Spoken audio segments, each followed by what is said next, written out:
नमस्कार दोस्तों, मैं निखिलेश जैन हिंदी चेस पे चैनल पर आप सभी का हार्दिक अभिनंदन करता हूं। दोस्तों, आज है 25 दिसंबर 2020, क्रिसमस है, उसकी आप सभी को शुभकामनाएं। लेकिन आज से एक दिन पहले क्या आता है? 24 दिसंबर। और 24 दिसंबर 2020 से 20 साल पहले भारतीय शतरंज का इतिहास हमेशा के लिए बदल गया था। जी हाँ, कुछ खास हुआ था उस दिन। और क्या खास हुआ था इसका हिंट खुद विश्वनाथन आनंद जी ने कल ट्विटर पर दिया। उन्होंने ट्विटर पर ट्वीट किया, लिखा कि today's 20 years ago, any gases? तो लोगों ने जवाब देना शुरू कर दिया कि जनाब, आप आज के दिन विश्व चैंपियन बने थे। और सिर्फ आप विश्व चैंपियन नहीं बने थे, पूरा भारत मानो विश्व चैंपियन बन गया था। जी हाँ, शतरंज में विश्वनाथ आनंद जी की ये सबसे बड़ी उपलब्धि थी। वो फीडे वर्ल्ड चैंपियन कहलाए और 15वें फीडे वर्ल्ड चैंपियन कहलाए। और आनंद जी ने इसके बाद एक गेम का जो है फोटो भी जो है उसको जो है उन्होंने ट्वीट किया। और ये फोटो था उनके आखिरी गेम का स्कोर शीट। जी हाँ, जिसमें आपको 41वीं चाल नाइट H4 दिख रही होगी। और इस चाल के बाद विश्वनाथन आनंद जी जो है विश्व चैंपियन बन गए थे। दरअसल आनंद जी को एलेक्सी सिरोव के खिलाफ वो फाइनल खेल रहे थे तेहरान में। टूर्नामेंट का पूरा पहला जो हिस्सा वो नई दिल्ली में हुआ था, इंडिया में हुआ था, और बाकी का हिस्सा जो है वो तेहरान में फाइनल जो है खेला गया था। आनंद जी को बचे हुए 3 गेम में सिर्फ 1 अंक बनाना था और आनंद जी ने वो 1 अंक इसी गेम में बना लिया और इसके साथ ही वो विश्व चैंपियन बन गए। तो आइए देखते हैं क्या कुछ हुआ था इस मुकाबले में। और ये देखिए, ये जो सिचुएशन होती है ये बिल्कुल सामान्य सिचुएशन नहीं होती है। क्यों? क्योंकि जब आप विश्व चैंपियन बनने वाले हो, जिसका आप सपना देखते आ रहे हो अपने बचपन से, जब वो मौका आ जाए तो वो प्रेशर डील करना जो है वो बहुत बड़ी बात होती है। और इस मैच में आनंद जी ने जो डिफेंस किया है वो बेहद ही काबिले तारीफ़ है। तो आइए देखते हैं इस मुकाबले को क्या कुछ यहाँ पर हुआ। शुरुआत होती है E4 से। और अलेक्सी सिरोव जो है इससे पहले आनंद जी के साथ बहुत सारे मुकाबले खेल चुके हैं जिसमें उन्होंने फ्रेंच डिफेंस जो है बार बार उपयोग किया था। आनंद जी हालांकि यहाँ पे लिखते हैं कि उनको उम्मीद नहीं थी कि यहाँ पर अलेक्सी जो है फ्रेंच डिफेंस का उपयोग करेंगे। आनंद जी खेलते हैं D4, D5, night C3, night F6, E5, French का स्टैंडर्ड वेरिएशन जो आजकल काफ़ी पॉपुलर है।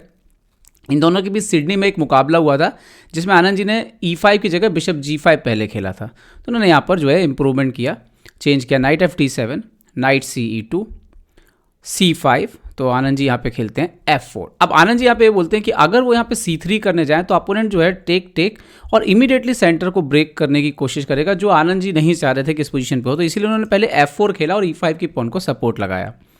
Okay, night C6, now C3, queen B6, night F3। तो पीसेस निकलते हुए और अब F6 यहाँ पे फाइनली जो है ब्लैक ब्रेक देता है। तो जो भी लोग फ्रेंच खेलते होंगे वो जानते होंगे कि F6 ब्रेक की कितनी अहमियत होती है, क्योंकि इससे उनका गेम जो है खुलता है। लेकिन पॉन के F4 होने से सिचुएशन थोड़ी सी बदल जाती है, क्योंकि जब भी आप E5 पर कोई एक्सचेंजेस करेंगे पॉन का, तो ये वाला जो F वाला पॉन है वो E5 वाले पॉन की जगह ले लेगा। तो जो सेंटर है वो क्लोज का क्लोज बना रहेगा।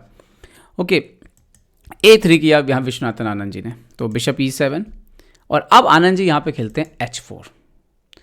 आजकल हम देखते हैं कि इस तरह की लाइंस काफ़ी पॉपुलर है, लेकिन फ्रेंच के इस वेरिएशन में ये लाइन जो है अभी भी काफ़ी पॉपुलर है। इसका रीज़न क्या है? देखिए, जब तक सेंटर आपका ब्लॉक होता है या बंद सा होता है तो अब तक ब्लैक के पीसेज जो है वो एकदम से आपके ऊपर आक्रमण करने के लिए आ नहीं सकते। तो ये राजा यहाँ होते हुए भी थोड़ा सा सेफ है, अभी इसको कुछ नहीं हो रहा है। ठीक है, कासल किया यहाँ पर इन्होंने अलेक्सी सिरोव ने, और आनंद जी खेलते हैं रुक H3। अच्छा, इन दोनों के बीच इससे पहले भी मुकाबला हुआ था फ्रैंकफर्ट में, और 2000 में ही हुआ था मुकाबला। और उसमें नाइट A5 खेला था अलेक्सी सिरोव ने, जिसमें बाद में आनंद जी ने C4, CB4, AB4, night C4 और नाइट G3 खेल लिया था। और अगर आप ध्यान से देखो तो यहाँ से लेके यहाँ तक पॉन स्ट्रक्चर जो है वो बहुत सॉलिड हो चुका है, मतलब एक प्रकार से जाम लग चुका है वहाँ पर। और ऐसे में आनंद जी के लिए किंग साइड पर अटैक करना जो है वो ज़्यादा मुश्किल नहीं होने वाली है। बाद में आनंद जी ने मैच काफ़ी प्लस कर लिया था। तो लेकिन इस बार अलेक्सी सिरोव इस पोजीशन में थोड़ा सा बदलाव लेके आया। जो आनंद जी ने B4 खेला था नाइट A5, तो एक बार उन्होंने A5 कर दिया पहले, ताकि और उसको A4 करने का उनका प्लान है, ताकि ये पॉन A4 आ जाए और उसके बाद फिर नाइट B4 आए, ताकि B4 आपको नहीं मिले, क्योंकि AB3 वहाँ पर n% जाता रहेगा, n%। तो यहाँ पर इन्होंने खेला B3 आनंद जी ने। तो यहाँ पर अलेक्सी सिरोव खेलते हैं queen C7। Okay, night G1। तो आनंद जी का प्लान कंटिन्यू है, वो बिशप को निकालने जा रहे हैं, उसके बाद नाइट को भी रिप्लेस करेंगे और अटैक वहीं किंग साइड करना है। ठीक है। A4 खेला यहाँ पे अलेक्सी सिरोव, जिस पे आनंद जी लिखते हैं कि शायद इसकी ज़रूरत नहीं थी। यहाँ पर अपोनेंट B6 बिशप E3 इस तरह से गेम चलता शायद, और इस तरह से गेम खेला जा सकता था और ये लगभग रफली इक्वल होता अगर लाइट कलर के बिशप्स एक्सचेंज हो जाते तो। लेकिन अलेक्सी सिरोव ने पॉन को एक घर और पुश किया, A4 कमिट कर दिया पॉन को, आनंद जी ने B4 ले लिया। Now F into E5, F into E5। अब वो सिचुएशन आती है दोस्तों, इसमें प्रॉब्लम क्या है, जैसे कि मैंने आपको इससे ही बोला कि अगर सेंटर ब्लॉक हो पूरी तरीके से, ठीक है, सेंटर अगर जाम हो रहा हो, तो उसके बाद क्या होता है, वाइट के लिए यहाँ पर देखिए काफ़ी चांसेस है, BD3 ये बिशप इस डायगोनल में खेल रहा है, तो यहाँ पर वाइट जो है वो आक्रमण काफ़ी ज़्यादा कर सकता है। तो ऐसा नहीं है कि ब्लैक लूजिंग है, लेकिन अगर ब्लैक को कुछ इनिशिएटिव चाहिए, ब्लैक को कोई प्ले करना है, यहाँ पर कुछ अच्छा गेम खेलना है, तो यहाँ पर ब्लैक को एक सेक्रीफाइस करना होगा, जो कि अलेक्सी सिरोव ने गेम में किया। Okay, night D into E5, उन्होंने पॉन यहाँ पर पॉन लेते हुए अपना नाइट सेक कर दिया, और किंग क्योंकि सेंटर में आनंद जी का। ओके, D इंटू E5, ये और ये अवॉइड करने वाला सेक्रीफाइस भी नहीं, इसको एक्सेप्ट करना पड़ेगा। Night into E5, night into E5, और नाउ क्वीन इंटू E5। तो आप देखिए यहाँ पर 2 पॉन जा चुके हैं, राजा के ऊपर अटैक है, और आनंद जी के मोहरे, जब देखिए क्या होता है कि जब तक घर बंद है तब तक तो सामने वाला जो है वो उसको फ़र्क नहीं पड़ रहा है कि आपके मोहरे खेल रहे नहीं खेल रहे, लेकिन अगर घर एकदम से ओपन हो जाता है, पोजीशन खुल जाती है, तो फिर यहाँ पर आप देखिए तो वाइट के किंग सेंटर पर है और पीसेज जो है अभी भी स्टार्टिंग स्क्वायर पर दिख रहे हैं। तो यहाँ पर पीस अप हो चुका है वाइट, लेकिन ब्लैक के पास पॉन है, सेंटर से प्ले है और किंग पर अटैक है। ओके, क्वीन E2 यहाँ पर आनंद जी ने खेला। तो अब यहाँ पर आनंद जी लिखते हैं कि इनको खेलना चाहिए था क्वीन C7 मूव, और उसके बाद इनको क्या करना था कि E5 पॉन को पुश करने की कोशिश करनी चाहिए थी, इससे डबल बिशप के साथ अच्छा खासा कंपनसेशन यहाँ पर ब्लैक को मिलता। लेकिन यहाँ पर बिशप इंटू H4 मारा अलेक्सी सिरोव ने, जो कि आनंद जी के हिसाब से गलत चाल थे, और इसके बाद आनंद जी का किंग हंट शुरू होता है। अपने राजा को जो जिस तरह से उन्होंने मुकाबले में एक बड़े मोहरे के जैसे इस्तेमाल किया, रेगुलर मोहरे की तरह क्वीन के बोर्ड पे होते हुए, और तो वो बड़ा देखने लायक है। अभी देखिए क्या होता है, किंग D1, सो क्वीन F6 खेला। यहाँ पर आनंद जी लिखते हैं कि क्वीन E2 मार देना चाहिए था, बिशप E2, बिशप F2, इस तरह से गेम होता, bishop E3, E5, take take and रुक G3, इस तरह से मैच चलता, जिसमें ब्लैक को अभी भी इनिशिएटिव थोड़ा सा है, लेकिन वाइट अगर संभाल के खेलेगा तो जीत सकता है, क्योंकि आप देखिए पॉन बहुत ज़्यादा हैं अभी भी अपोनेंट के पास। यहाँ पर 7 पॉन है यहाँ पर ब्लैक के पास, जबकि वाइट के पास यहाँ पर 4 पॉन है, तो 3 पॉन अप है ब्लैक। ओके, तो ये मारना चाहिए था उन्होंने खेला क्वीन F6। ओके, अभी उनका क्वीन इंटू F1 का आपको थ्रेड दिख रहा है, तो night F3, now queen into C3, तो 1 पॉन और यहाँ पर आपको मिल जाता है। मतलब आप देखिए सिर्फ 3 पॉन बचे हैं वाइट के पास, जबकि 7 पॉन है बोर्ड के ऊपर ब्लैक के पास। लेकिन यहाँ पर कुछ जो है अब वाइट को भी प्ले मिलना शुरू हो गया, जैसे bishop B2, queen B3 check, so king C1, ये मैच में हुआ आनंद जी ने जो खेला, ठीक है। आप देखिए 4 पॉन अप है यहाँ पर ब्लैक, लेकिन प्रॉब्लम है ब्लैक्स को बहुत सारे, ब्लैक को पोजीशन में अब, ठीक है, क्योंकि अगर जैसे जैसे वाइट के पीसेस खेलेंगे, अभी देखिए H4 पर नाइट बिशप हैंगिंग है, तो अभी यहाँ पे इन्होंने क्या खेला, इन्होंने खेला E5। अच्छा, उनका ये कहना था कि अगर यहाँ पर और कुछ खेलते तो नाइट E5 के बाद क्वीन ट्रैप हो रहा, आप देखिए रुक H3 पर रखा है, सो यहाँ पर इन्होंने खेला रुक इंटू H4 E5 पे, तो जो पीस था वो अब यहाँ पर जो है एक और पीस ले लिया। तो अभी आप देखिए आनंद जी यहाँ पर 2 पीस अप हैं, लेकिन कितने पॉइंट डाउन है आप देख सकते हो बोर्ड पर, 4 पॉइंट डाउन है, तो राजा की पोजीशन अभी भी खराब है और ये रुक गेम में आया नहीं है, तो ब्लैक को कंपनसेशन है यहाँ पर। ओके, तो बिशप F5, अभी C2 पे मेट लगी है, तो क्वीन D1 एक्सचेंज करने के लिए रखे आनंद जी ने, E4 पुश किया यहाँ पर। तो अलेक्सी सिरोव जा रहे हैं कि भले वो 2 पीस डाउन है, लेकिन उनके पास प्ले है जब तक कि आनंद जी के मोहरे अच्छे तरीके से बोर्ड पर नहीं आए हैं। Queen into B3, A into B3 and now night D2 यहाँ पर आनंद जी ने खेला। ओके, E3, सो नाइट F3। तो अभी एक्चुअली में प्रॉब्लम क्या है कि आनंद जी को बस ये पोजीशन संभालने वाली बात है, कि मतलब अगर आपने संभाल लिया, क्योंकि यहाँ पर जो 2-3 प्यादे एकदम से ऊपर आ रहे हैं, अगर वाइट ने अपने रुक को एक्टिवेट कर लिया और इस बिशप्स वगैरह को निकाल लिया, तो गेम जो है वो वाइट के फेवर में चला जाएगा। लेकिन क्या सब कुछ इतना आसान था? तो यहाँ पर अभी देखिए इन्होंने खेला रुके E8, सो किंग D1 E2 के स्क्वायर को कंट्रोल किया, किंग को बहुत शानदार इस्तेमाल किया है। नाउ C4, तो अभी आप देखिए कि पॉन का स्टॉर्म आ रहा है, आप देखिए 1 2 3 4, अगर ये 4 पॉन कनेक्टेड और सब के सब पासर ऊपर की तरफ आ रहे हैं, तो 2 पीस अप होने के बाद भी आनंद जी के लिए यहाँ पे संभल के खेलना बहुत ज़्यादा ज़रूरी था। आनंद जी ने खेला बिशप E2, तो अभी तो D4 का स्क्वायर कंट्रोल है, तो पॉन ऊपर तो आ नहीं रहा है। इन्होंने खेला बिशप E4, तो आइडिया क्या है, अभी मारेंगे और ज़रूरत पड़ेगी तो D4 का कंट्रोल जो है वो लिया जा सकता है। अभी आनंद जी ने खेला किंग C1। अब यहाँ पर देखिए किंग C1 जो है अपोनेंट ने खेला रुक E6, तो बिशप C3। एक्चुअली में देखिए क्या कर रहे हैं, वो किंग का लोकेशन जो है वो बदल रहे हैं क्योंकि उनको रुक को गेम में लाना है, तो इसीलिए किंग C1 रुक E6 तो बिशप C3। अभी क्या हो गया, B2 पे जगह बन गई इसके लिए, किंग के लिए। अब उन्होंने खेला रुक G6, तो अटैक क्या किया G2 पे, तो आनंद जी ने रुक H2। और ये सारा अंडर प्रेशर गेम खेल रहे थे, मतलब इनको सिर्फ एक पॉइंट बनाना है।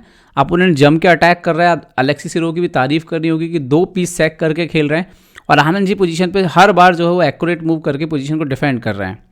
Okay, bishop D3। अब तो यहाँ पर उन्होंने बिशप D3 ऑफर किया, आनंद जी ने बिशप D3 मार दिया CD3। अच्छा, जब अपोनेंट के 2 पॉन यहाँ पहुँच जाएँ तो ऐसा लगता है कि कम से कम आपको एक जो है यहाँ पर पीस जरूर जो है वो मिलेगा वापस। ओके, आनंद जी ने खेला king B2, so now D2 king into B3। अब यहाँ से जो है, अच्छा रुक D1 भी जो एक पॉसिबिलिटी हो सकती थी, BD2। अभी अगर ऐसा खेलें, इसको रखें और नेक्स्ट मूव में बिशप इंटू D2 जो मार के 2 मतलब एक पीस दे करके पोजीशन को अपने फेवर में कर सकते हैं। और तो लेकिन आनंद जी ने यहाँ पे पहले खेला किंग इंटू B3 रुक G3, सो नाउ रुक B2 वापस। आनंद जी खुद लिखते हैं कि शायद किंग C2 पहले खेल सकते थे, सॉरी किंग B2 वापस, किंग C2 खेल सकते थे, लेकिन उन्होंने लिखा है अपने मतलब कमेंट्स में लिखा है कि वो नर्वस हो रहे थे इस समय बोर्ड के ऊपर। ओके, G5 खेला। तो अब जितना भी पॉन्स का प्ले है यहाँ पर सब का सब जो है अलेक्सी सिरोव यहाँ पर इस्तेमाल कर रहे हैं क्योंकि 2 मोहरे डाउन है, लेकिन उनके पास पावर है सिर्फ पॉन्स का। आनंद जी खेलते हैं किंग C2, लाइट कलर पर कंट्रोल कर लेते हैं कि भाई 2 पॉन है तो यहाँ पर लाइट कलर पर कंट्रोल रखते हैं। ओके, यहाँ पर इन्होंने खेला रुक C8 अलेक्सी सिरोव ने, बट आनंद जी कहते हैं कि यहाँ पर अगर G4 खेला जाता, सो नाइट D4, नाउ रुक F2 रुक D1, सो night E2, night into E2 रुक इंटू E2 रुक इंटू D2, और ये भी जो है वाइट के लिए विनिंग होता। और अगर यहाँ पर 38 मूव में बिशप E5 खेला जाता तो G इंटू F3 इस तरह से खेल सकते थे chess, bishop into G3 F2, सो रुक H4। और ये आनंद जी के पूरे कैलकुलेशन है कि क्या क्या वो यहाँ पर पोजीशन में कर सकते थे। एंड रुक F5, सो नाउ रुक G4 किंग F7, सो बिशप F2। ये इस तरह से जो है गेम खेलते, तो ये जो है स्टिल जो है वाइट को फेवर जो है वो कर रहा है। सो पोजीशन कुल मिला के बात ये थी कि किस तरह से जो है आप इस गेम को जो है आगे लेकर के जाएंगे, कैसे इस गेम को आगे बढ़ेंगे। जैसे कि मान लीजिए कि इस पोजीशन पे जैसे हम खेल रहे हैं जहाँ पे इन्होंने रुक F5 खेला, यहाँ पे मान लीजिए कि वो E2 जो है इसको प्रेस करते भी हैं, तो वाइट जो है यहाँ पर बिशप इंटू इस तरह से वाइट को खेलना पड़ेगा, एंड देन टेक। ठीक है, और आप देखिए कि वो क्वीन जो है बनना नहीं है और आपके पास पूरा का पूरा जो है वो रुक एक्स्ट्रा है यहाँ पर। तो खैर मैच में क्या हुआ, G5 किंग C2 रुक C8, आनंद जी ने खेला किंग D3, तो अलेक्सी सिरोव खेलते हैं G4। तो अभी आनंद जी देखिए लगातार गुड मूव खेलते हैं, नाइट को नहीं हटाते, यहाँ पर खेलते हैं बिशप E5। ओके, सो रुक C1 खेला अपोनेंट ने, देखिए क्वीन मार देंगे तो क्वीन बन जाएगा, आनंद जी ने डिफेंड किया रुक H1, सो रुक इंटू G2। अभी पोजीशन देखिए कि अपोनेंट 2 पीस डाउन है, लेकिन अपोनेंट जो है यहाँ पर आप देखिए कि कितनी ज़्यादा 4 पॉइंट जो है अभी भी अप है और कितने ज़्यादा पॉइंट्स जो है ऊपर आ चुके हैं। और अब ये आखिरी चाल थी, आनंद जी ने खेला नाइट H4, स्टेज से उठ करके चले गए। जब वापस आए तो अलेक्सी सिरोव ने रिज़ाइन कर दिया। यहाँ पर अलेक्सी सिरोव के पास एक लास्ट ट्रिक थी जो अगर वो आजमा सकते थे, वो ट्रिक थी कि अगर आनंद जी नाइट D4 खेल देते तो ये एक गलत चाल होती और यहाँ पर ब्लैक जो है मैच जीत जाता।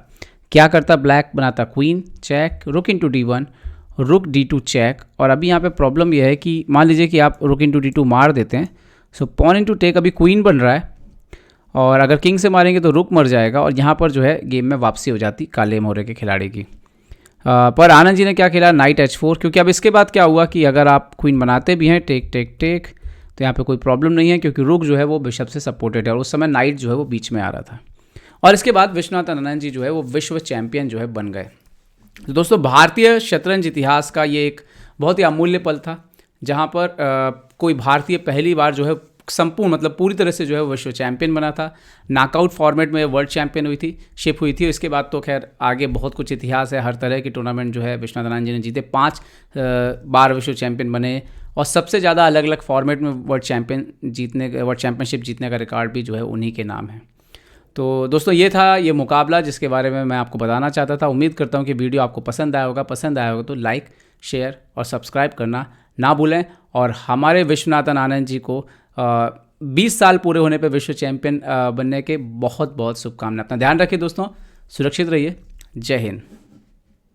तो उम्मीद है आपको हमारे वीडियो पसंद आए होंगे। अपने सुझाव हमें जरूर दें और याद रखें, शतरंज की हर छोटी बड़ी खबर के लिए जुड़े रहें चेस बेस इंडिया चैनल से। जी हाँ, चाहे वो खिलाड़ियों के इंटरव्यू या फिर वो खेल का विश्लेषण, चेस बेस इंडिया हमेशा आपके लिए खबरें लाएगा सबसे तेज सबसे जल्दी। सब्सक्राइब करें Hindi ChessBase India channel को।